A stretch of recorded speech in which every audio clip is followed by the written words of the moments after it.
મચ્છર તમારો દુશ્મન છે। ચેપી માદા એડિસ ઇજિપ્તી મચ્છરના કરડ્યાના 4 થી 7 દિવસમાં ડેન્ગ્યુ થઈ શકે છે।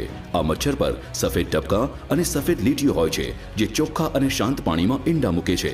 તે દિવસે વધારે સક્રિય હોય છે। ડેન્ગ્યુના લક્ષણો: ભારે તાવ આવવો, માથા, આંખો, સ્નાયુ અને સાંધામાં દુખાવો, ભૂખ ઓછી થવી, ઉલટી થવી અને શરીર પર લાલ ચકામા પડવા।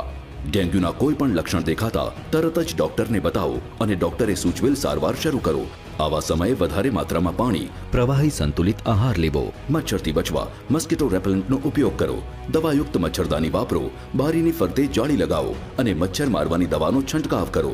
મચ્છરનો વિકાસ અટકાવવા પાણી ભરવાના વાસણને નિયમિત રીતે ઘસીને ચોખ્ખું રાખો, જેથી ડેન્ગ્યુના ઈંડા નાશ પામે। કુલરમાં જમા થતું પાણી અને ફૂલદાનીનું પાણી કાઢી રોજ બદલો। નકામી બોટલ્સ, ટાયરમાં જમા પાણીનો નિકાલ કરો। સાંજ પડતા પહેલા બારી બારણા બંધ કરી દો। આખું શરીર ઢંકાઈ શકે તેવા કપડાં પહેરો।